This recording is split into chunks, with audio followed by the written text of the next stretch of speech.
Ang Diyos ay mahilig maglagay sa alanganin ng kanyang pagmamahal, ng biyaya at maging ng kanyang sarili dahil sa pagtitiwala niya sa atin.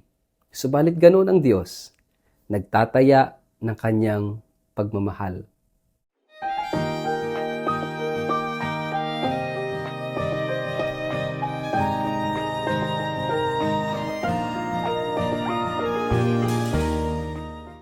Ang mabuting balita ng Panginoon ayon kay San Lucas.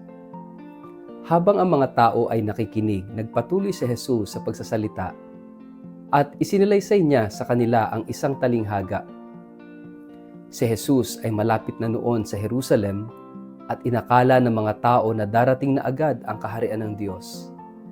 Kaya't sinabi niya, may isang maharlikang pumunta sa malayong lupain upang siya'y gawing hari at pagkatapos nito siya ay babalik. Subalit bago siya umalis, tinawag niya ang 10 sa kanyang mga alipin at binigyan ang mga ito ng tig-1 gintong salapi. Sinabi niya sa kanila, ipangalakal ninyo iyan hanggang sa aking pagbabalik. Ngunit galit sa kanya ang kanyang mga nasasakupan, kaya't nagsugo sila ng kinatawan upang sabihin sa kinauukulan, ayaw naming maging hari sa amin ang taong iyon. Gayunpaman ay ginawa rin siyang hari. Nang makabalik na siya at magsimulang maghari, ipinatawag niya ang mga aliping binigyan ng gintong salapi upang malaman kung magkano ang tinubo ng bawat isa. Lumapit sa kanya ang una at ganito ang sinabi, Panginoon, ang 1 gintong salaping ibinigay ninyo ay tumubo ng 10. Magaling, sagot niya, mabuting alipin.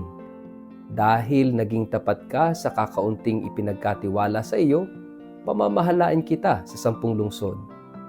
Lumapit naman ang ikalawa at ang sabi, Panginoon, ang gintong salaping iniwan ninyo sa akin ay tumubo ng 5. At sinabi niya sa alipin, mamamahala ka sa 5 lungsod. Lumapit ang isa pang alipin at ganito naman ang sinabi, Panginoon, narito po ang inyong gintong salapi. Binalot ko po ito sa panyo at itinago. Natatakot po ako sa inyo dahil kayo'y napakahigpit. Kinukuha ninyo ang hindi sa inyo at inaani ang hindi ninyo itinanim. Sinagot siya ng hari, masamang alipin. Sa salita mong iyan ay hahatulan kita. Alam mo palang ako'y mahigpit at sinasabi mo pang kinukuha ko ang hindi sa akin at inaani ko ang hindi ko itinanim. Bakit hindi mo na lamang idiniposito sa bangko ang aking salapi? May tinubo sana iyan bago ako dumating. At sinabi niya sa mga naroon, kunin ninyo sa kanya ang gintong salapi at ibigay sa may 10. Panginoon, siya po'y mayroon ng 10 gintong salapi, sabi nila. Sinasabi ko sa inyo, ang mayroon ay bibigyan pa. Ngunit ang wala kahit ang kaunting nasa kanya ay kukunin pa. Tungkol naman sa mga kaaway kong ayaw na ako'y maghari sa kanila, dalhin ninyo sila rito at patayin sa harap ko. Pagkasabi nito, nauna si Jesus papuntang Jerusalem. Ang mabuting balita ng Panginoon. Word of the day, hear what God has to say.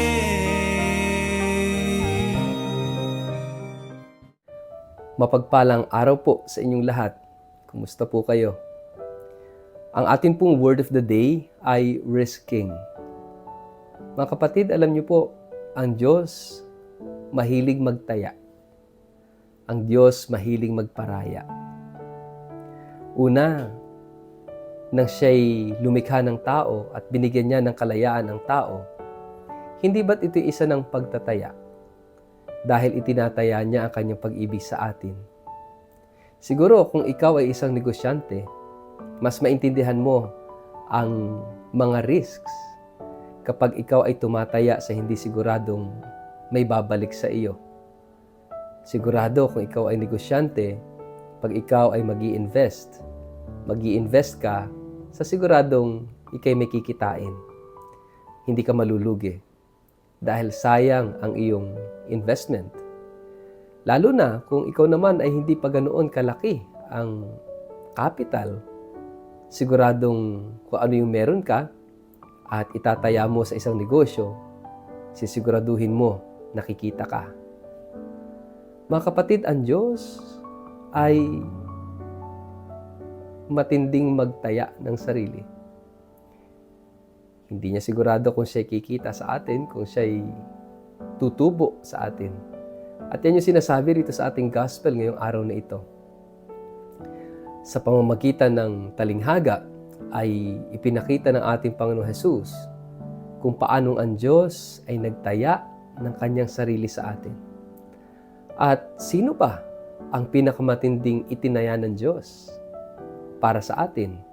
Ay walang iba kundi yung nagsasalita at nagkukwento ng talinghagang ito, si Jesus.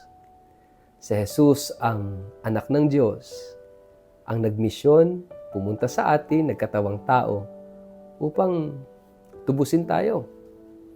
Ang tanong, tutubo kaya? Kikita kaya? May profit kaya? Kaya nga, yung paglalaan ng Diyos, ng kanyang sarili, ay isang pagtataya ng kanyang sarili.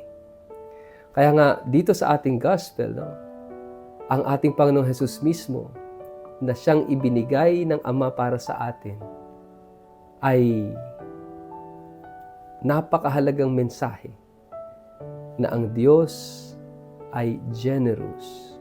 At itong generosity of God is a risk. Yung kayang pag-aalay ni Jesus ng kanyang buhay para sa atin, ay tatanggapin natin. Ito kaya makapagpapabago sa atin.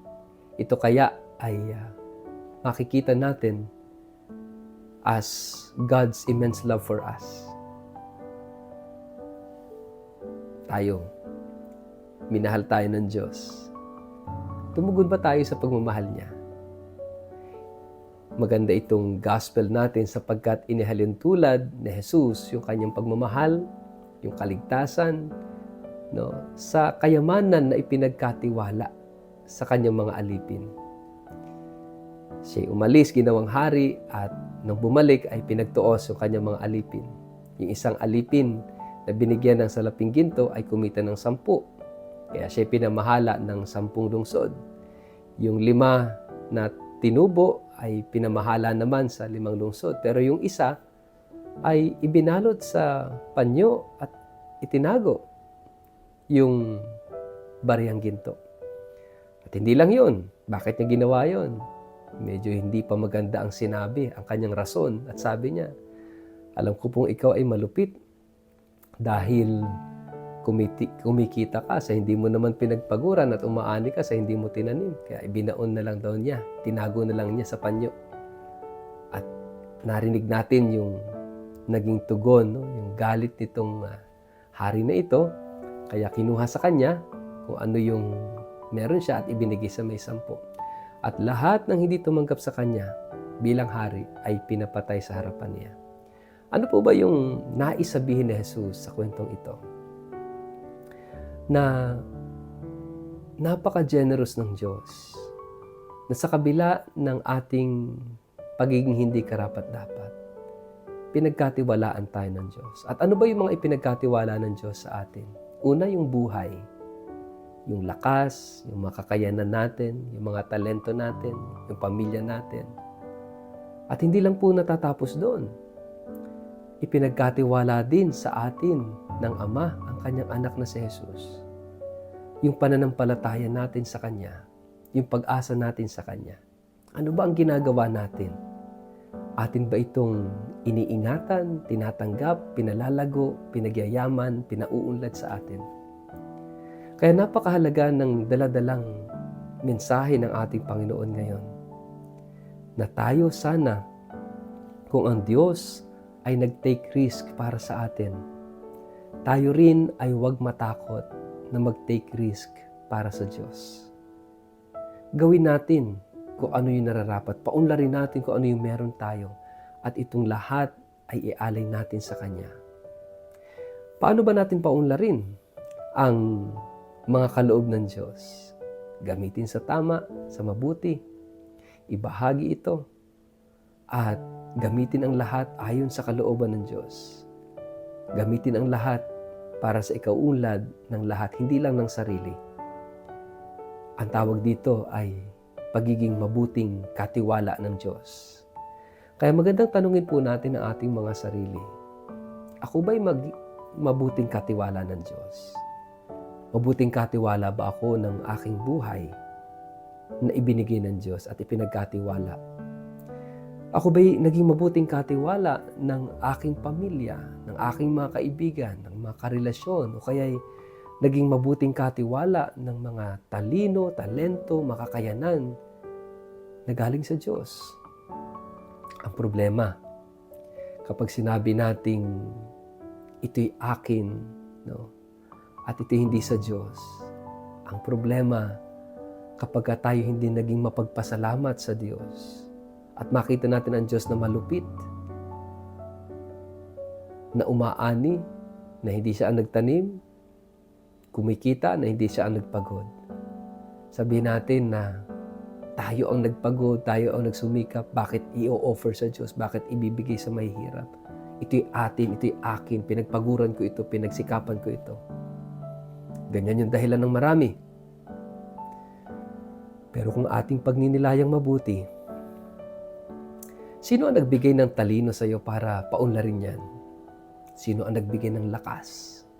Sino ang nagbigay ng oras? Sino ang nagbigay ng mga taong tutulong sa iyo? Sino ang nagbigay ng mga pagkakataon?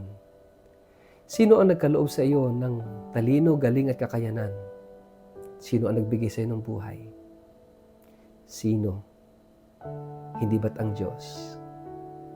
Kaya wala tayong karapatang sabihin nating tayo ang nagtatrabaho, siya ang aani. Tayo ang nagpapagod at siya ang makikinabang. Mga kapatid, wala tayong karapatan dahil ang lahat pagmamayari ng Diyos. Everything belongs to the Lord. At tayo ay pawang mga alipin, mga pawang katiwala lamang. At ang kagalakan ng isang tapat na katiwala ay ang paglingkuran ang kanyang Panginoon at maging masaya ang kanyang Panginoon. Mga kapatid, sana tayo rin pangarapin nating maging masaya ang Diyos sa atin dahil ginagawa natin kung ano ang dapat nating gawin. Sa ngalan ng Ama at ng Anak at ng Espiritu Santo, Amen. Ama naming Diyos, kung paano kang nagtaya ng sarili, nawa kami rin ay huwag matakot at mangamba na itaya ang aming sarili sa iyo. Tulungan mo po kami. Amen. Pagpalain po kayo't ingatan ng makapangyarihang Diyos, Ama at Anak at Espiritu Santo. Amen.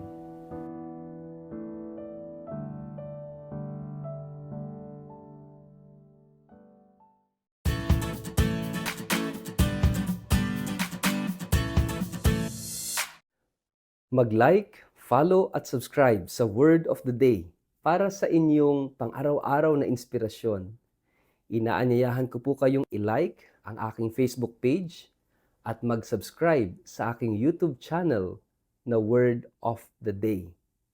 Samahan ninyo ako sa araw-araw na pagninilay ng Ebanghelyo upang mapalalim ang ating pananampalataya at magkaroon ng gabay sa bawat hakbang ng ating buhay araw-araw. Kaya po, huwag kalimutang mag-follow at mag-subscribe upang manatiling updated sa ating pang-araw-araw na pagninilay. Maraming salamat po at naway patuloy tayong pagpalain ng Diyos.